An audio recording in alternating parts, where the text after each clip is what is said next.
The First World War ranks among the deadliest conflicts humanity has endured, claiming over 40 million military personnel and civilian lives. For soldiers stationed in trenches, life was a nightmare. They faced disease, starvation, vermin, unbearable odors, and corpses scattered around them. Most crucially, they had to accept the harsh truth that death could come at any instant. Today we will explore what it was like to serve as a trench soldier during World War I. But before we begin, please subscribe and hit the like button on the Land of History, and tell us which historical topics you want us to cover next. Now let's delve into the trenches. From October 1914 to March 1918, British, French, German, Russian, and Ottoman forces battled within trenches, an interconnected network of muddy trenches dug about 7 feet deep and 6 feet wide at the front lines. While trenches provided soldiers with cover and protection from enemy fire, they ironically also caused many deaths due to their filthy, sewer-like conditions. When you think of World War I trenches, you might picture crude, hastily dug pathways. However, these trenches had deliberate, strategic designs. Both the Allies and Central Powers constructed their trenches as defensive works. The use of heavy, aggressive weaponry forced soldiers to take cover, making trenches essential for holding the front without exposing men to direct fire. Trenches were dug in zigzags and curves, creating corners and corridors that offered soldiers better vantage points and places to hide. This zigzag layout prevented enemies from storming straight into trenches and massacring everyone. Each trench served a distinct purpose. Some trenches were used as quarters for resting troops, others for storing supplies, and some as waste disposal areas. There's an irony in being covered in thick, soupy mud. People pay handsomely at luxury spas to be slathered in natural mud for skin health. Yet during World War I, constant exposure to flooded, muddy trenches caused a condition called trench foot, where toes or even feet could be lost. Trench foot was so widespread it affected about 75,000 British soldiers alone. It was also discovered that soldiers routinely checked each other's feet, pairing up to be responsible for foot inspections. They often applied whale oil to prevent trench foot, which could develop in any cold, wet conditions. In fact, some attendees at modern music festivals like Glastonbury, Leeds, and Download have reportedly contracted trench foot due to persistent cold, wet, muddy environments. Although medical advances meant doctors were better equipped than in previous wars to care for soldiers, it was still common for them to fall ill and die. The cold, damp, unsanitary trench conditions only weakened soldiers further, making them prone to sickness. Lice infestations spread diseases such as trench fever, and it was usual for soldiers to wake to rats nibbling their rations. The rats were so brazen they sometimes bit sleeping soldiers. The trenches were also the breeding grounds for one of history's deadliest outbreaks, the 1918 influenza pandemic.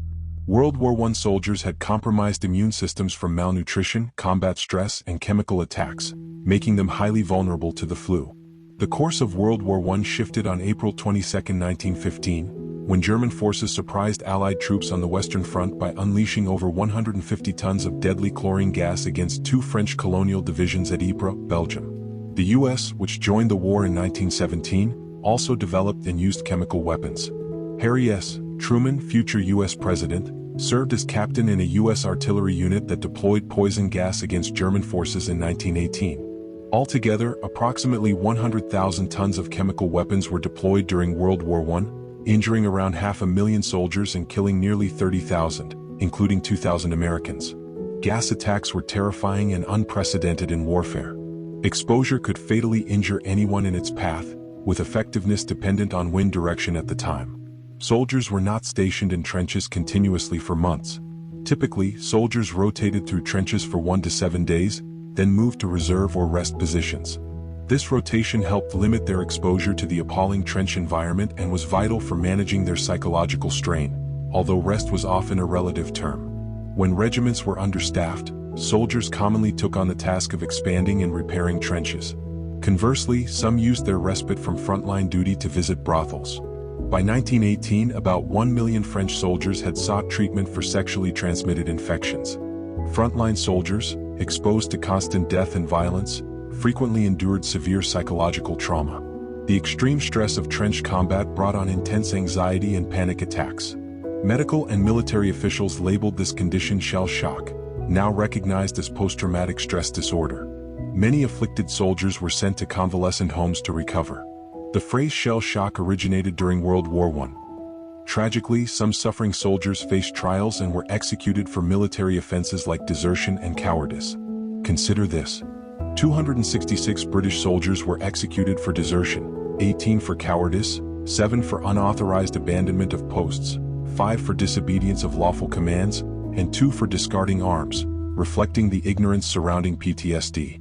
Feeding soldiers was critical during World War I, although the quality was poor. The British Army engaged 300,000 field workers to prepare and supply food. Soldiers' rations consisted of small servings of boiled beef, bacon, vegetables, and bread, which could take up to 8 days to arrive and often was stale by then. Soldiers innovatively countered stale bread by tearing it and mixing in potatoes, onions, raisins, or other available ingredients, boiling the mix in a sandbag. By the winter of 1916, flour shortages forced bread production using dried ground turnips, and the main food became pea soup with some horse meat. Despite culinary hardships, soldiers could look forward to alcohol, which provided liquid courage in the trenches. Despite millions dying and continuous battles, soldiers often spent time waiting in boredom for the next gunfire.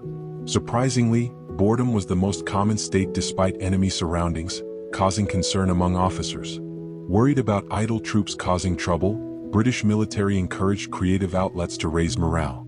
One notable product of trench boredom was a trench magazine. The Wipers Times was one such publication, created by English soldiers near Epernay, Belgium, pronounced Wipers by them. Finding an old printing press, they produced a magazine circulated within the trenches. Rather than news, it contained poems, essays, inside jokes, and satirical war commentary. Its tone was darkly humorous and sometimes poignant, akin to The Onion mixed with a high school newspaper. World War I, despite its horrors, saw a rare moment of unity on Christmas 1914. Carols sung from British and German trenches led to an informal truce. Opposing soldiers emerged into no man's land, exchanging goodwill and makeshift gifts. French, German, and British troops crossed trenches to interact, bartering cigarettes, playing football, and exchanging food and souvenirs. Sadly, this truce was short-lived. Fighting resumed the next day and animosity returned. In later years, some units arranged ceasefires to retrieve fallen comrades from no man's land, but such truces were infrequent due to orders from high command forbidding them. One surprising World War I legacy was its impact on language. The mingling of soldiers from diverse backgrounds created unique military slang. For instance, British soldiers nicknamed enemy grenades potato mashers, and called soldiers launching swift, risky assaults stormtroopers.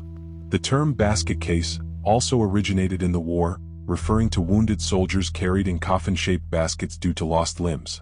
Please share your thoughts below. Thank you for watching.